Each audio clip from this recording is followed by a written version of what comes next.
उसी राज्य में शिखा और विनीता नाम की दो राजकुमारी बहनें अपने माता पिता के साथ रहती थी। छोटी बहन शिखा दिखने में बहुत ही ज्यादा खूबसूरत और सुंदर थी।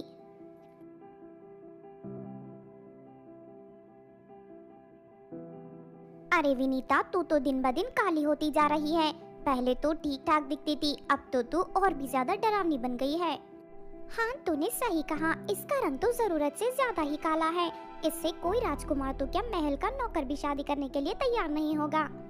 अपने बदसूरतपन की बुराई सुनकर विनीता को बहुत दुख होता है और वो अपने कमरे में जाकर खूब रोया करती थी। दूसरी तरफ विनीता की शादी को लेकर राजा रानी बहुत ही ज्यादा परेशान थे, क्योंकि काले रंग के कारण कोई भी राजकुमार उससे शादी करने के लिए तैयार नहीं हो रहा था। पास वाले एक राज्य में सोमेश नाम का एक लालची राजकुमार रहता था। जब उसे विनीता के बारे में पता चलता है तो उसके मन में लालच आ जाता है और उसके माता पिता तीनों एक नंबर के धोखेबाज और झूठे थे। एक रात सोमेश अपने माता पिता के साथ विनीता का हाथ मांगने महल में पहुंच जाता है। विनीता के साथ साथ शिखा तीनों के लिए चाय नाश्ता लेकर आती है। ये कौन है? ये मेरी छोटी बेटी शिखा है। देखिए, आपकी बड़ी बेटी विनीता बहुत ज्यादा बदसूरत है। मुझे पता है कि कोई भी राजकुमार इससे शादी करने के लिए तैयार नहीं है। अगर मैं आपकी बेटी को अपनी बहू बनाऊंगी तो मेरे राज्य के सभी लोग मेरा मजाक उड़ाएंगे। इसीलिए मैं चाहती हूँ कि कुछ दिनों के लिए विनीता के साथ शिखा को भी अपने साथ महल ले जाऊं। लेकिन आप शिखा को क्यों ले जाना चाहती हो? विनीता का रंग रूप बहुत ही ज्यादा बदसूरत है। लोग तरह तरह के ताने मारेंगे। ये बेचारी अकेले लोगों के ताने बर्दाश्त नहीं कर पाएगी। अगर शिखा इसके साथ रहेगी तो इसको कोई तकलीफ नहीं होगी। ये बात सुनकर राजा रानी दोनों संतुष्ट हो जाती हैं। शिखा को विनीता के साथ भेजने का फैसला कर लेते हैं। फिर कुछ दिनों बाद राजकुमार सोमेश और विनीता की शादी हो जाती है। विनीता के साथ साथ शिखा भी सोमेश के महल में चली जाती है। बेटा, हमें दहेज में आधा राज्य मिला है। अब हमारे पास किसी बात की कोई कमी नहीं है, लेकिन मुझे सिर्फ एक बात का दुख है कि तूने काली राजकुमारी से शादी की है। इसका रंग रूप देखकर हमारे सभी रिश्तेदार हमें ताने मार रहे हैं। काश तेरी शादी इसकी छोटी बहन शिखा से हो जाती। राजकुमार सोमेश और उसके माता पिता तीनों बहुत ही ज्यादा चालाक थे। उन्होंने विनीता से शादी करके दहेज के रूप में आधा राज्य हासिल कर लिया था। उसके साथ ही सोमेश शिखा से शादी करके पूरा राज्य कब्जा करना चाहता था। विनीता, तुम सारा दिन बैठे बैठे क्या करती हो? देखो कमरे में कितनी धूल जम गई है। चलो धूल साफ कर दो। रुको, मैं नौकरानी को बुलाकर ले आती हूँ। हमारा कमरा साफ करने वाली नौकरानियाँ 2 दिन के लिए छुट्टी पर गई हैं, इसीलिए ये काम तुम अकेले करो। कमरा तो बहुत बड़ा है। शिखा, तू साफ सफाई करने में मेरी मदद कर। तुम शिखा को काम करने के लिए क्यों कह रही हो? इसने अभी अभी मेकअप किया है। हमें बाहर घूमने जाना है। अगर ये काम करेगी तो इसका मेकअप खराब हो जाएगा। हाँ जीजा जी बिल्कुल सही कह रहे हैं। मैं अपना मेकअप नहीं बिगाड़ना चाहती। चलिए जीजा जी, चलते हैं यहाँ से। उसके बाद वो दोनों बाहर घूमने चले जाते हैं। ये सब देखकर विनीता को मन ही मन बहुत बुरा लग रहा था और वो आंखों में आंसू झलकाते हैं। फिर उसी शाम, शिखा, आज मैं तुम्हारी पसंद का पकवान बनाने वाला हूँ। कहो तुम्हें क्या क्या खाना है? शिखा खुश होकर राजकुमार को अपनी मनपसंद खाने के बारे में बताने लगती है। उसके बाद राजकुमार विनीता के साथ साथ सभी नौकरों को अपने पास बुला लेता है। सुनो विनीता, तुम नौकरों के साथ जाकर शिखा के पसंद का सारा खाना तैयार करो। लेकिन मैं तो रानी हूँ, मैं नौकरों के साथ साथ काम कैसे कर सकती हूँ? देखो, ज्यादा बहस मत करो और चुपचाप जाकर रसोई घर में काम करो। राजकुमार की चिकनी चुपड़ी बातों से शिखा बहुत प्रभावित थी। अपनी जरूरत से ज्यादा कदर होते देख वो अपनी बहन की बेइज्जती को नजरअंदाज कर देती है। उसके बाद विनीता नौकरों के साथ मिलकर ढेर सारा खाना तैयार कर देती है। अरे वाह, खाने की खुशबू तो बहुत अच्छी है। फिर राजकुमार और शिखा के साथ साथ विनीता भी खाना खाने के लिए बैठ जाती है, लेकिन राजकुमार उसे डांटकर वहाँ से भगा देता है।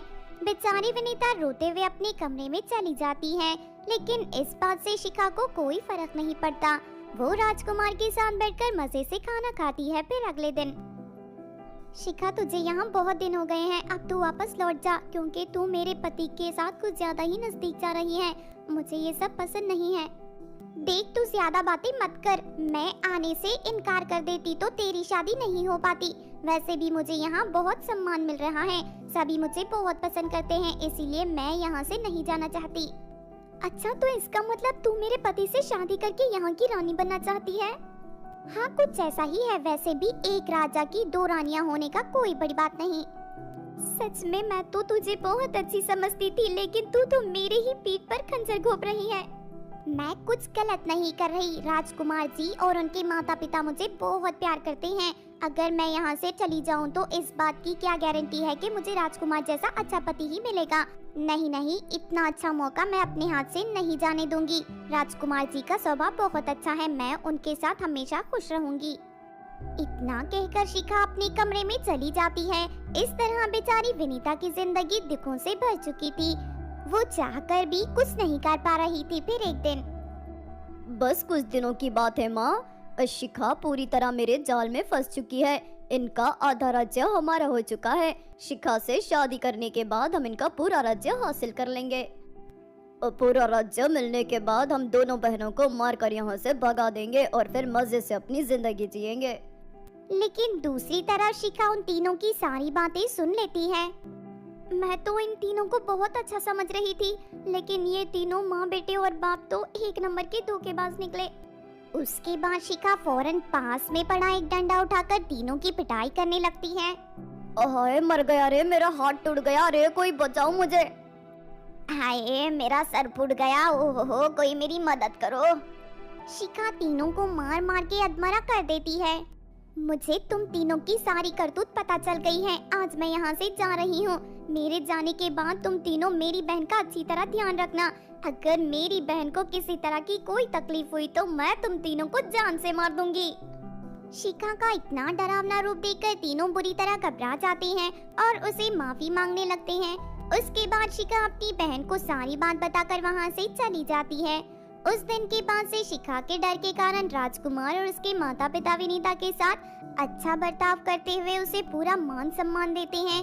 इस तरह सब कुछ ठीक हो जाता है और विनीता अपने ससुराल में खुशी से रहने लगती है। सोलापुर नाम के गांव में सरिता और सुनीता नाम की दो बहनें रहती थी। कुछ महीने पहले ही उन दोनों के माता पिता का देहांत हो गया था, लेकिन उनके माता पिता ने उनके लिए ढेर सारी संपत्ति छोड़ रखी थी। दोनों बहनें बिना किसी परेशानी के हंसी खुशी अपना जीवन बिता रही थी। दूसरी तरफ सुनीता की दोस्ती उसके कॉलेज में पढ़ने वाले राजीव नाम के लड़के से थी। राजू बहुत ही लालची और धोखेबाज था। ये बात सरिता अच्छी तरह जानती थी। देख सुनीता, राजीव अच्छा लड़का नहीं है। मैंने उसके बारे में पता किया है, वो बहुत ही बुरा लड़का है। मैं अच्छी तरह जानती हूँ तुझे कॉलेज का कोई लड़का भाव नहीं देता, क्योंकि तेरा रंग काला है और मैं गोरी और सुंदर हूँ, इसीलिए तू मुझसे जलन की भावना रखती है। दोबारा तो राजीव को लेकर मुझे मत कहना कुछ भी। इस तरह सुनीता अपनी बहन को भला बुरा कहकर वहाँ से चली जाती है। फिर कुछ समय बाद राजीव सुनीता के सामने शादी का प्रस्ताव रख देता है। सुनीता भी शादी करने के लिए तैयार थी। जब ये बात सरिता को पता चलती है तो अपनी बहन को समझाने की बहुत कोशिश करती है, लेकिन हमेशा की तरह सुनीता सरिता को भला बुरा कहकर चुप करा देती है। कुछ दिनों बाद सुनीता राजेश से शादी करके उसके घर चली जाती है। सुनो, मरने से पहले तुम्हारे माता पिता ने सारी संपत्ति तुम्हारे नाम कर दी थी, इसीलिए वो सारी संपत्ति मेरे नाम कर दो। मैं एक बड़ा बिजनेस करना चाहता हूँ। ऐसा नहीं हो सकता राजीव। हम दोनों बहनों ने अपने माता पिता से वादा किया था कि शादी करने के बाद हम उनकी सारी दौलत का इस्तेमाल गरीब और अनाथ लोगों की सहायता के लिए करेंगे। सुनीता की ये बात सुनकर राजीव और उसकी बहनें गुस्से से तिलमिला जाती हैं, लेकिन वो दोनों उस समय सुनीता से कुछ नहीं कहती। अगले दिन दोनों भाई बहन बैठकर दौलत हड़पने का प्लान बनाने लगते हैं। भैया, ये सुनीता तो हमारे काबू में नहीं आ रही। अब हमें साम दाम दंड भेद का इस्तेमाल करना पड़ेगा। किसी भी तरह इसकी दौलत अपने कब्जे में कर लेनी होगी। फिर अगले दिन दोनों भाई बहन एक तांत्रिक के पास पहुंच जाते हैं। उसके बाद दोनों तांत्रिक से काला जादू से तैयार की गई मिठाई खरीद लेते हैं। अगले दिन राजीव चालाकी से सुनीता को सारी मिठाई खिला देता है। देखते ही देखते कुछ ही घंटे में सुनीता के शरीर का सारा रंग काला हो जाता है। इतना ही नहीं, उसके सर के सारे बाल भी झड़ जाते हैं और वो पूरी तरह बदसूरत बन जाती है। अब ये पूरी तरह हमारे वश में हो गई है। उसके बाद दोनों भाई बहन सुनीता से सारी संपत्ति अपने नाम करवा लेते हैं। और सरिता, ये सारी संपत्ति मेरे नाम हो गई है, अब तेरा यहाँ कोई अधिकार नहीं, चल निकल यहाँ से। ऐसा कैसे हो सकता है? मेरी बहन सारी संपत्ति तुम्हारे नाम क्यों करेगी? इसमें मेरा भी हिस्सा है। हमारे माता पिता ने मरने से पहले सारी संपत्ति मेरे नाम पर कर रखी थी, इसीलिए मैंने अपने पति को सारी संपत्ति कर दी है। लेकिन सरिता उनसे बहस करने लगती है। उसके बाद राजीव और उसकी बहन दोनों मिलकर सरिता की खूब पिटाई करते हैं और उसे वहां से भगा देते हैं। सारी संपत्ति पाने के बाद दोनों भाई बहन सुनीता पर बहुत अत्याचार करने लगते हैं। कुछ दिनों बाद सुनीता की दोनों आंखों की रोशनी चली जाती है और वो पूरी तरह अंधी हो जाती है। अरे, मैंने तुझे सुबह ही कहा था पूरे हॉल में पोछा लगाकर इसे साफ कर दे, लेकिन अभी तक तूने ये काम नहीं किया। मुझे कुछ भी दिखाई नहीं देता, इसीलिए काम करने में मुझे बहुत परेशानी होती है। अच्छा, तो ये बात है। तेरे तो बहुत नखरे हैं, रुक जा, अभी तेरी अक्ल ठिकाने लगाती हूँ। उसके बाद राजीव की बहन अपनी सैंडल उतारकर सुनीता की पिटाई करने लगती है। आह, नहीं नहीं, मुझे मत मारो, मुझे छोड़ दो, मुझे बहुत दर्द हो रहा है। फिर काफी देर पिटाई करने के बाद राजीव की बहन सुनीता के दोनों हाथ गर्म पानी के अंदर डाल देती है, जिससे बेचारी के दोनों हाथ बुरी तरह जल जाते हैं। आह, ये तुमने क्या किया? मुझे बहुत दर्द हो रहा है। ये तो बस नमूना था, अगर दोबारा तूने काम में नखरे की तो मैं तुझे जलते हुए आग के अंदर फेंक दूंगी, समझ गई ना?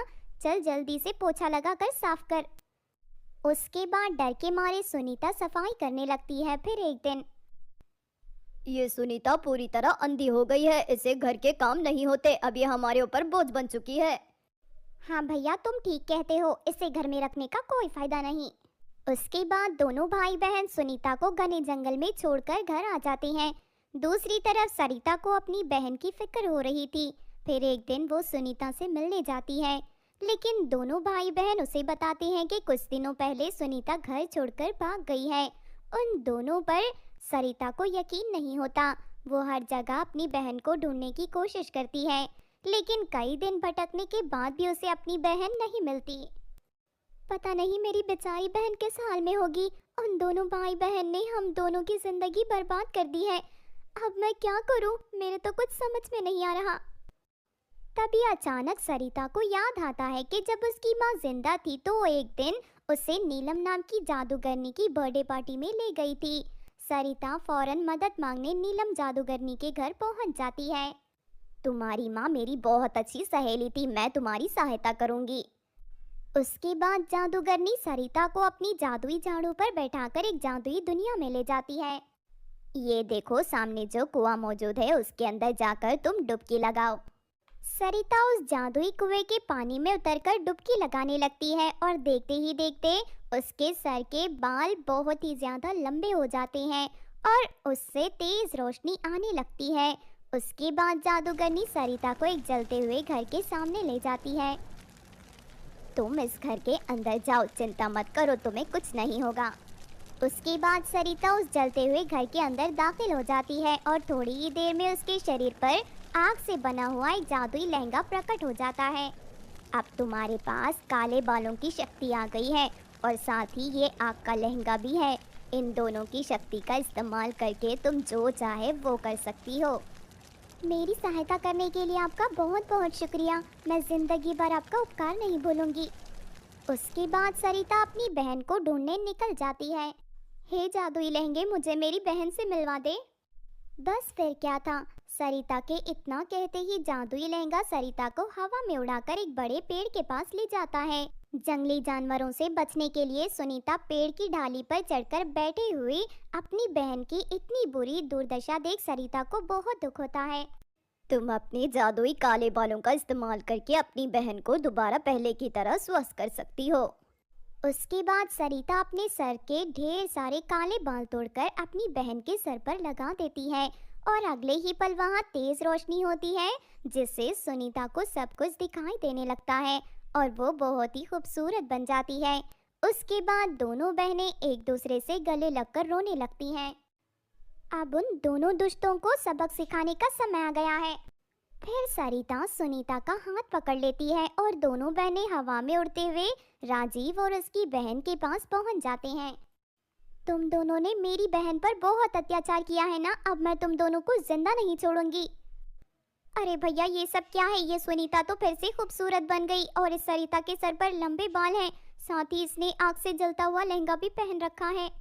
लगता है इसके अंदर ढेर सारी शक्तियाँ आ गई है, चलो यहाँ से भाग चलते हैं। उसके बाद दोनों भाई बहन वहां से भागने लगते हैं, लेकिन तभी सरिता अपने बाल तोड़कर जमीन पर फेंक देती है और अगले ही पल विशाल रोशनी के रूप में बदलकर दोनों भाई बहन को पकड़ लेते हैं और उन्हें हवा में उड़ाकर जमीन पर पटकने लगते हैं। अरे मर गया रे, बचाओ बचाओ, कोई मुझे बचाओ। हाय मेरा हाथ टूट गया, मुझे बहुत दर्द हो रहा है, कोई मेरी मदद करो। उसके बाद लहंगा दोनों भाई बहन के ऊपर ढेर सारे जलते हुए कोयले गिराने लगता है। देखते ही देखते दोनों के शरीर में आग लग जाती है और थोड़ी ही देर में वो दोनों जलकर राख हो जाती हैं। ये देख दोनों बहनें बहुत खुश होती है। इस तरह सब कुछ ठीक हो जाता है। दोनों बहनें फिर से साथ हंसी खुशी रहने लगती हैं। एक बार की बात है, किसी बड़े शहर में लड़कियों का एक अनाथ आश्रम हुआ करता था।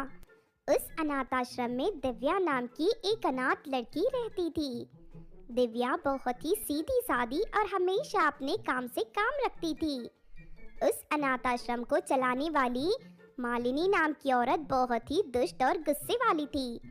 जब भी अनाथ आश्रम की कोई लड़की किसी प्रकार की गलती करती तो मालिनी उसे कड़ी सजा देती थी। फिर एक दिन, सुन पायल, यहाँ से थोड़ी दूर बहुत सुंदर मेला लगा है, चल उस मेले में घूमने चलते हैं। मैंने सुना है वहाँ तरह तरह की सुंदर चीजें मिल रही हैं। अरे हम मेले में जाकर क्या करेंगे, हमारे पास तो पैसे ही नहीं हैं। तू चिंता मत कर, मेरे पास इसका एक उपाय है। आज ही मैंने मालिनी आंटी को अपनी पर्स में ढेर सारे पैसे रखते हुए देखा था। चुपके से मालिनी के कमरे में जाकर पैसे चुरा लेती हैं।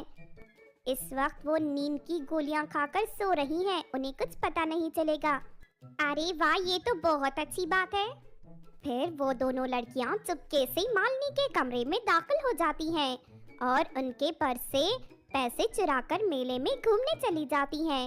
अगले दिन मालिनी को जब अपने पैसे चोरी होने की बात पता चलती है तो वो गुस्से से आग बबूला हो जाती है और सभी लड़कियों से पूछताछ करने लगती है।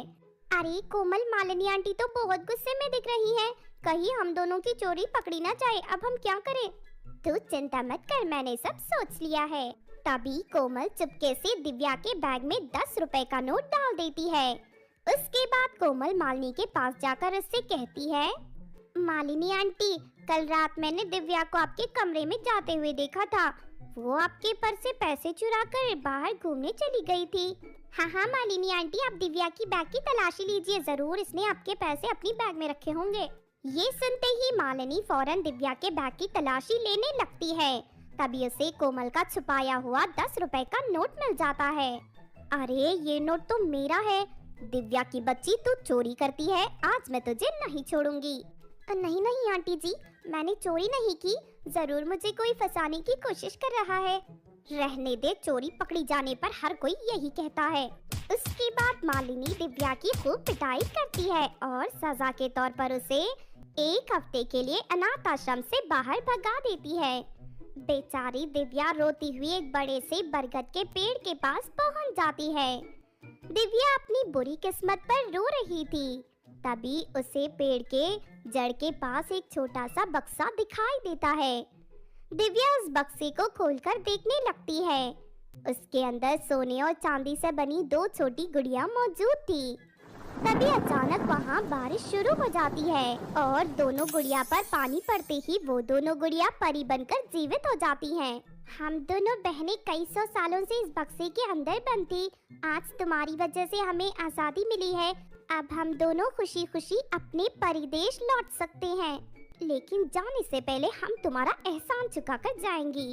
उसके बाद वो दोनों परियां अपनी शक्ति से दिव्या को सोने और चांदी से बने 2 थालियां देती हैं।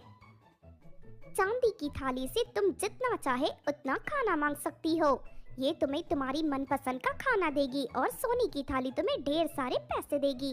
उसके बाद वो दोनों परियां हवा में उड़ती हुई आसमान में गायब हो जाती हैं।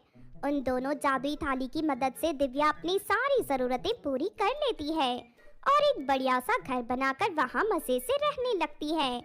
लेकिन फिर एक दिन पायल और कोमल दिव्या को देख लेते हैं। दिव्या की अमीरी देख दोनों की आंखें फटी की फटी रह जाती हैं। फिर दिव्या पर नजर रखकर उन्हें सोने और चांदी की जादुई थाली के बारे में पता चल जाता है। आज रात को ही हम दिव्या के घर से सोने और चांदी की थाली चुराकर यहाँ से दूर भाग जाएंगी। हाँ, तूने सही कहा। उसके बाद हम दोनों अमीर बनकर ऐश करेंगे। फिर रात को दोनों दिव्या के घर से जादुई थालियां चुराकर वहाँ से भागने लगती हैं। लेकिन तभी अचानक वो दोनों थालियां उनको हवा में उड़ाकर दूर एक समंदर में ले जाकर गिरा देती हैं। अरे कोई बचाओ, मुझे तैरना नहीं आता, कोई मेरी मदद करो। दोनों बचने की बहुत कोशिश करती हैं, लेकिन तभी एक बड़ी सी शार्क उन दोनों को मार कर खा जाती है। इस तरह उन दोनों धोखेबाज सहेलियों को उनके किए की सजा मिल जाती है। दूसरी तरफ दोनों जादुई थाली वापस दिव्या के पास लौट जाती हैं। फिर दिव्या अपनी तरह अनाथ लड़के लड़कियों की बहुत ही ज्यादा मदद करती है और खुशी से रहने लगती है। बहुत समय पहले किसी गांव में राधिका, अनीता, सुरभि और चांदनी नाम की 4 गरीब सहेलियां रहती थी। उन चारों के पति एक लोहे के कारखाने में मजदूरी करते थे। चारों की गृहस्थी की गाड़ी बिल्कुल ठीक चल रही थी। लेकिन फिर एक दिन अचानक कारखाने में एक बड़ी दुर्घटना हो जाती है, जिसमें कई मजदूरों के साथ साथ उन चारों सहेलियों के पति भी मर जाते हैं। अचानक अपने पतियों की मौत से चारों सहेलियां पूरी तरह टूट जाती हैं। धीरे धीरे उनके घर की आर्थिक हालत बहुत ही ज्यादा खराब हो जाती है और गरीब होने की वजह से कोई उनकी मदद के लिए आगे नहीं आता। उल्टा उसी गांव के कुछ लालची लोग उन चारों के पतियों की मौत का फायदा उठाकर उन्हें लूटने की कोशिश करते हैं। फिर अगले दिन चारों सहेलियों के बच्चे स्कूल से घर लौट रहे थे। तभी विमला नाम की औरत अपने पति नरेश के साथ मिलकर उन बच्चों को रास्ते में रोक लेती है। सुनो, तुम चारों के पापा ने मरने से पहले मेरे पति से ढेर सारे पैसे उधार लिए थे। मैं जानती हूँ तुम चारों की माँ इतनी आसानी से मेरे पैसे नहीं देने वाली, इसीलिए लाओ अपने स्कूल बैग मेरे हवाले कर दो। इतना कहकर विमला उन बच्चों से उनके स्कूल बैग छीन लेती है। इसके बाद बच्चे रोते हुए घर जाकर अपनी माँओं को विमला की हरकत के बारे में बता देते हैं। मैं जानती हूँ हमारे पतियों ने कभी जिंदगी में किसी से कर्ज नहीं लिया, लेकिन वो दोनों पति पत्नी हमारे पतियों की मौत का फायदा उठाकर हमें लूटना चाहते हैं। हाँ राधिका तो बिल्कुल ठीक कहती है, वो दोनों बहुत ही लालची और धोखेबाज हैं, लेकिन हमें किसी भी तरह उन्हें पैसे देने ही पड़ेंगे, वरना वो दोनों हमें इस गांव में नहीं रहने देंगे। अपने बच्चों की खातिर हमें किसी भी तरह पैसों का इंतजाम ही करना होगा। उन चारों के पास थोड़ी सी बंजर जमीन थी, वहाँ चारों तरफ बड़े बड़े पत्थर पड़े हुए थे। अगले दिन चारों सहेलियाँ उस जमीन पर खेती करने पहुँच जाती हैं और खुदाई करके जमीन से पत्थर बाहर निकालने लगती हैं। लेकिन तभी अचानक जमीन के अंदर से एक आवाज आती है, नहीं नहीं, इस जमीन की खुदाई मत करो, यहाँ से चले जाओ। फिर अगले ही पल जमीन के अंदर से एक बौना आदमी अपनी पत्नी के साथ बाहर निकल आता है। उन दोनों के शरीर पर सोने की तरह चमकदार कपड़े मौजूद थे। उन्हें देखते ही चारों सहेलियों की आंखें फटी की फटी रह जाती हैं। इस जमीन के नीचे कई सालों से मैं अपने परिवार के साथ रहता हूँ, इसीलिए मेहरबानी करके तुम चारों यहाँ खुदाई मत करो। हमारे पतियों की मौत के बाद हमारे ऊपर मुसीबतों का पहाड़ टूट पड़ा है। हम चारों एक एक रुपए के लिए मोहताज हो गए हैं।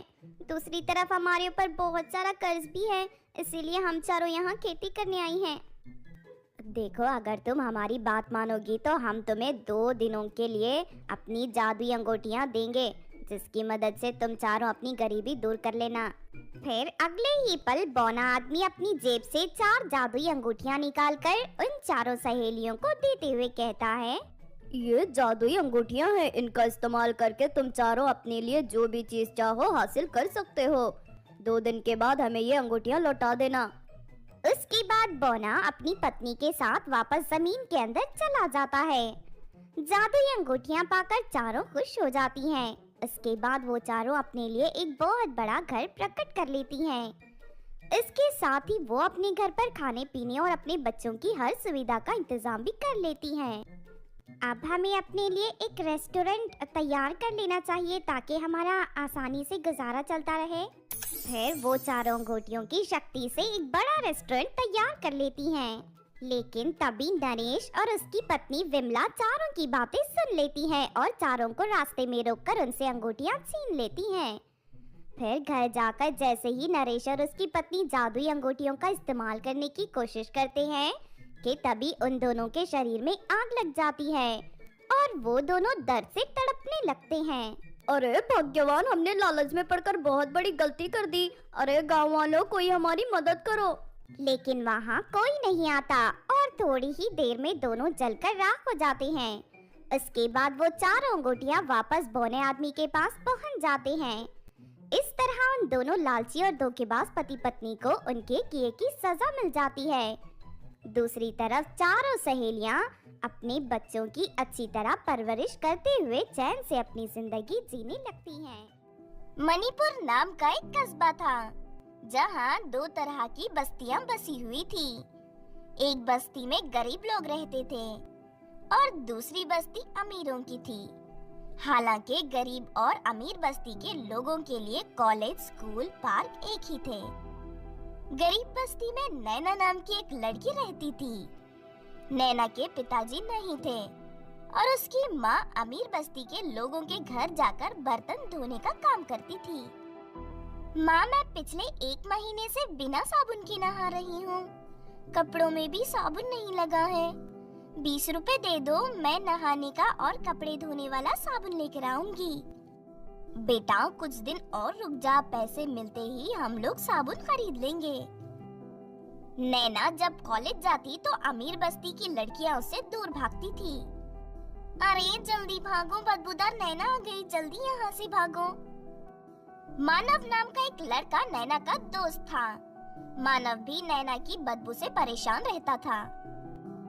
लो नैना, कल तुमने मैथ्स के नोट्स मांगे थे ना, मैं ले आया हूँ। थैंक यू मानव। मैंने सुना है कि कल तुम्हारा बर्थडे है। क्या तुम अपनी बर्थडे पार्टी में मुझे इनवाइट नहीं करोगे? मानव नैना की बदबू के कारण उसे बर्थडे पार्टी में इनवाइट नहीं करना चाहता था, लेकिन वो एक अच्छे दिल का लड़का था। मानव ने सोचा कि अगर वो नैना को इनवाइट नहीं करेगा तो नैना बुरा मान जाएगी और उसे बहुत बुरा लगेगा। हाँ नैना, मैं तो तुम्हें इनवाइट करना भूल ही गया। अमीर बस्ती की नंबर 4 गली में मेरा घर है, तुम भी जरूर आना। अगले दिन नैना बहुत खुश होकर सोकर उठी। वो नहाने के लिए कुएं से पानी लेने गई, लेकिन कुएं में पानी नहीं था। कुआं बिल्कुल सूख चुका था। माँ, कुआं पूरा सूख चुका है, कुएं में तो बिल्कुल पानी नहीं है। अब मैं नहाऊंगी कैसे? बेटा, पिछले महीने ज्यादा धूप होने के कारण हमारे घर का कुआं सूख चुका है। कुआं खुदवाने के लिए मेरे पास पैसे नहीं हैं। हमें कुछ दिन और बिना नहाए काम चलाना पड़ेगा। नैना पहले सोचती है कि वो मानव की बर्थडे पार्टी में ना जाए, लेकिन फिर वो सोचती है कि अगर वो नहीं गई तो मानव बुरा मान सकता है। इसीलिए नैना बिना नहाए ही मानव की बर्थडे पार्टी में पहुंच जाती है। नैना के बर्थडे पार्टी में पहुंचते ही लोग रुमाल से अपनी नाक दबाने लगे। कुछ लोगों को तो उल्टियां भी आने लगी। गंदी बस्ती से आने वाली नैना बदबूदार को यहाँ से कोई तो भगाओ। मजबूरी में नैना को पार्टी छोड़नी पड़ती है। वो रोते हुए अपने घर लौट रही थी। तभी उसने देखा कि एक हिरनी का बच्चा कीचड़ में पड़ा हुआ था। वो कीचड़ में सना हुआ था और बाहर निकलने के लिए रो रहा था। नैना ने कीचड़ में सने हुए हिरनी के बच्चे को अपने हाथों से बाहर निकाला। हिरनी का बच्चा खुश होकर नैना से लिपटने लगा। तभी वो एक साबुन में बदल जाता है।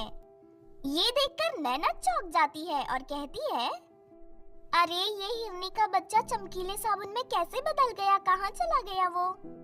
नैना चमकीला साबुन लेकर घर आती है और कहती है, पता नहीं ये नहाने वाला साबुन है या कपड़े धोने वाला।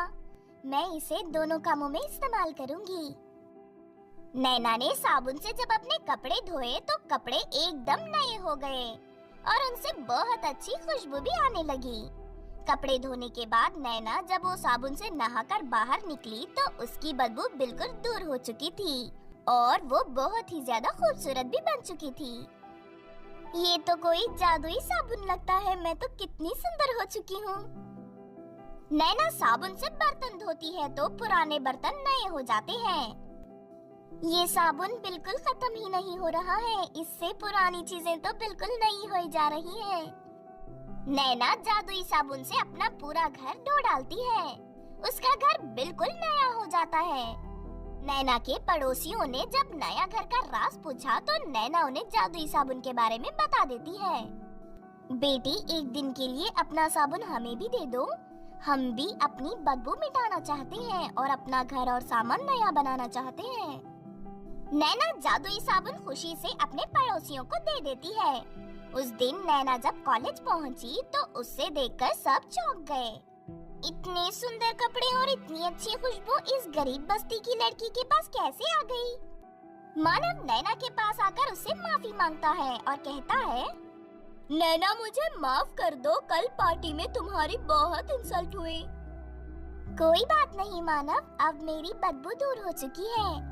अगर कल मैं तुम्हारी पार्टी से ना लौटी होती तो शायद मुझे जादुई साबुन नहीं मिल पाता। नैना मानव को जादुई साबुन के बारे में सब कुछ बता देती है। अमीर बस्ती की लड़कियां जब जादुई साबुन के बारे में सुनती है तो उनका मन लालच से भर उठा। नैना, अपना जादुई साबुन हमें भी दे दो, हम भी तुम्हारी तरह खुशबू पाना चाहते हैं और अपनी पुरानी चीजों को नया बनाना चाहते हैं। नैना अगले दिन जादुई साबुन अमीर बस्ती की लड़कियों को दे देती है। अमीर बस्ती की लड़कियां जब नहाकर जादुई साबुन से बाहर निकलती हैं तो उनके पूरे शरीर से बदबू आने लगती है और उनके कपड़े पुराने हो जाते हैं और वो दोनों काली भी हो जाती हैं। वो गुस्से में नैना के पास पहुंचते हैं और कहते हैं, क्यों नैना, तूने हमें कैसा साबुन दे दिया? हम अपनी बदबू के कारण मरे जा रहे हैं। तभी वहाँ एक परी प्रकट होती है और कहती है, ये साबुन मेरी जादुई छड़ी है। उस दिन मैं पृथ्वी के लोगों की परीक्षा लेने आई थी। मैंने एक हिरनी के बच्चे का रूप धारण किया और गंदे कीचड़ में पड़ गई। बहुत से लोगों ने मुझे देखा लेकिन किसी ने मुझे बाहर नहीं निकाला। केवल नैना ने मुझे बाहर निकाला, इसीलिए मैंने उसे ये जादुई साबुन दिया। तुम लोगों को ये बदबू डांट के रूप में मिली है क्योंकि तुम गरीब लोगों का मजाक उड़ाती हो। अब लोग तुम्हारा मजाक उड़ा रहे हैं। हमें माफ कर दो परी, आगे से हम कभी गरीबों का मजाक नहीं उड़ाएंगे और प्लीज हमें अपनी बदबू से छुटकारा दिला दो। परी अमीर बस्ती की लड़कियों को पहले जैसा कर देती है और वहाँ से चली जाती है। फिर नैना अपनी बहुत समय पहले परी देश में बहुत ही अजीब कानून था। उन दिनों काली और गोरी परियों के बीच बहुत ज्यादा भेदभाव हुआ करता था। परी देश की सभी काली परियों से उनके सारे अधिकार छीन लिए गए थे, साथ ही उन्हें जादुई छड़ी भी नहीं दी जाती थी। दूसरी तरफ ज्यादातर काली परियां गोरी परियों के घर पर नौकरानी का काम करती थी। फिर एक दिन कोमल परी अपनी कुछ सहेलियों के साथ परी देश के एक रेस्टोरेंट में खाना खाने जाती है, लेकिन उनके काले रंग की वजह से वहां मौजूद दूसरी गोरी परियां नाराज हो जाती हैं। कोमल, तू अपनी सहेलियों को लेकर इसी वक्त यहाँ से निकल जा, ये रेस्टोरेंट सिर्फ हम जैसी गोरी परियों के लिए है। तेरी जैसी काली परी यहाँ बैठकर खाना नहीं खा सकती। देख, हमें यहाँ से मत भगाओ। काफी दिनों से मैं और मेरी सहेलियाँ पैसे इकट्ठे कर रही थी ताकि हम सभी यहाँ का स्वादिष्ट खाना खा सके। लगता है तो सीधी तरह नहीं मानेगी, इन्हें सबक सिखाना ही पड़ेगा। इतना कहकर वो परी अपनी जादुई छड़ी की शक्ति से कोमल और उसकी सहेलियों के बालों में आग लगा देती है। देखते ही देखते उन सभी परियों के बाल पूरी तरह जल जाते हैं और उनके जले हुए बाल देख सभी गोरी परियां जोर जोर से हंसने लगती हैं। उसके बाद कोमल और उसकी सहेलियां रोती हुई वहां से चली जाती हैं। इस तरह परिदेश की गोरी परियां हमेशा काली परियों पर अत्याचार किया करती थी। फिर एक दिन कोमल परी अपनी सहेलियों के साथ नदी के किनारे अपना जन्मदिन मना रही थी, लेकिन कोमल जैसे ही केक काटने वाली थी कि तभी वहां रानी परी अपनी बेटी के साथ आ जाती है। ये सब यहाँ क्या हो रहा है? रानी जी, मेरा जन्मदिन है, इसीलिए मैं अपनी सहेलियों के साथ यहाँ केक काटने आई हूँ। माँ, जरा इन लड़कियों को देखो, इन सब ने कितनी सुंदर ड्रेस पहन रखी है। लगता है ये सभी परियां हम गोरी परियों की बराबरी करना चाहती हैं। बेटी, तू ठीक कहती है, लगता है मैंने इन सभी परियों को कुछ ज्यादा ही छूट दे रखी है। लेकिन तू फिक्र मत कर, मैं अभी इन्हें इनकी औकात दिखाती हूँ। उसके बाद रानी परी अपनी जादुई छड़ी घुमाकर कोमल के लाए हुए केक को गोबर के रूप में बदल देती है। ये देख कोमल परी दुखी होकर रोने लगती है। अगर दोबारा तुम में से किसी ने भी जन्मदिन मनाने की कोशिश की तो मैं तुम लोगों को कड़ी सजा दूंगी। फिर रानी परी अपनी बेटी के साथ वहां से चली जाती है। तभी वहां से गुजर रही एक जादूगरनी की नजर कोमल परी और उसकी सहेलियों पर पड़ती है। उन सभी को उदास देख जादूगरनी उनके पास जाकर उनके दुखी होने का कारण पूछने लगती है। कोमल परी जादूगरनी को रानी परी की दुष्टता और परिदेश में काली परियों पर होने वाले अत्याचार के बारे में सब बता देती है। अच्छा, तो ये बात है, तुम चिंता मत करो, मैं तुम सबकी किस्मत बदल दूंगी। उसके बाद जादूगरनी उन सभी काली परियों को पृथ्वी पर बने अपने घर में ले जाती है। जादूगरनी वहाँ जादू सीखने की क्लास चलाती थी। अगले दिन से जादूगरनी कोमल परी और उसकी सहेलियों को जादू सिखाना शुरू कर देती है। देखते ही देखते कई महीने बीत जाते हैं। फिर आखिरकार वो सभी काली परियां पूरी तरह जादू सीखकर इसमें माहिर हो जाती हैं। फिर कोमल परी अपनी सहेलियों को लेकर सीधा रानी परी के महल में पहुंच जाती है। तुम सबकी इतनी हिम्मत के बिना इजाजत मेरे महल में चले आए, इसी वक्त दरबार से निकल जाओ, वरना मैं तुम सबको जेल में बंद कर दूंगी। हम सब यहाँ तेरे बनाए हुए नियम को बदलने आए हैं। आज के बाद कभी किसी काली परी पर कोई अत्याचार नहीं होगा। अच्छा, तो ये बात है, लगता है मुझे धमकी दे रही है। अब तुम में से कोई नहीं जिंदा बचेगा। इतना कहकर रानी परी अपनी जादुई छड़ी उठा लेती है, लेकिन तभी कोमल अपनी जादू से रानी परी की जादुई छड़ी को जलाकर राख कर देती है। अरे ये क्या, इस कोमल के पास जादुई शक्ति कहाँ से आ गई?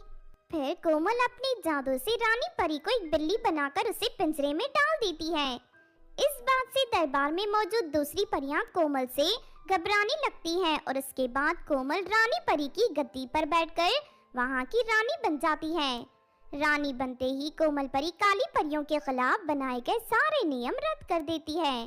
कुछ दिन के बाद परिदेश में किसी भी काली परी पर कोई अत्याचार नहीं होता। फिर सभी